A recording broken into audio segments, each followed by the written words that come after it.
C'est vrai qu'on joue une Coupe du Monde et on sait que dans cette compétition, on joue face aux meilleures équipes et donc forcément face aux meilleurs joueurs du monde.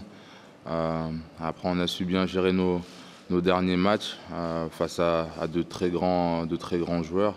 Et voilà, on va préparer ce match-là aussi pour pouvoir gérer des joueurs comme Luka Modric ou Mandzukic. Après, aussi Ivan Rakitic que je connais très bien. Mais ils ont une très belle équipe, à nous d'être sérieux comme on a su le faire sur les derniers matchs. Après, tout le monde est différent, tout le monde prépare ses matchs à sa manière. Mais je pense que d'un point de vue collectif, pour ceux qui étaient présents, on sait ce qu'on a mal fait et ce qu'on ne doit pas faire pour que ça ne se reproduise pas. Donc voilà, mais après, honnêtement, dans ce groupe-là, il y a beaucoup de sérieux. Et on a su le voir sur les derniers matchs. Et il faudra qu'on joue de la même manière. Et je pense que ça passera.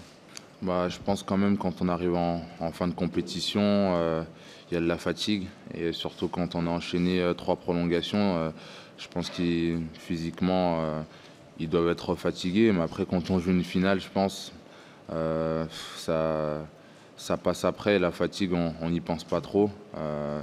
Sur un match, on se dit qu'on peut être champion du monde. Donc, même avec la fatigue, je pense qu'ils seront là, ils seront présents. Ils vont continuer à courir comme ils le font sur tous leurs matchs. Normalement, ouais, ça devrait faire une belle finale. On a des joueurs de qualité individuellement et on a aussi un collectif qui est très fort. Et pour les Croates aussi, ils ont pas mal d'individualités qui se mettent au service du collectif et ça rend quelque chose de solide aussi. Donc ça devrait être un match plaisant à voir.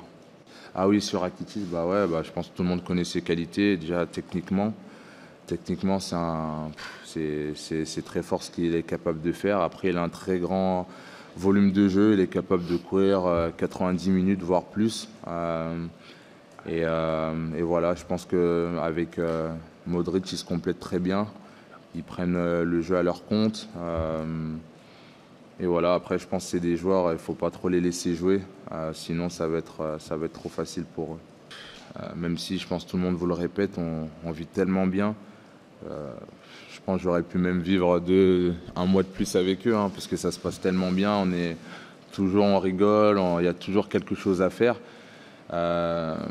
Donc honnêtement, tous les moments qu'on a pu passer ensemble ont été fabuleux. C'est une expérience vraiment hors du commun avec un groupe exceptionnel. Est-ce qu'il y a eu un déclic? Un déclic, non, mais c'est vrai qu'on a beaucoup parlé entre nous.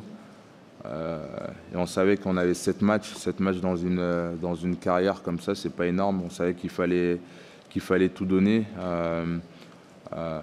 Et bien défendre aussi, parce que je pense à un certain moment, c'est ce qui nous manquait, mais on savait que c'était dans cette compétition, l'équipe qui défendait le mieux allait la remporter. Donc c'est des mots qui ont été acceptés par tout le monde, et au final on a vu sur le terrain que ça a marché, ça a payé.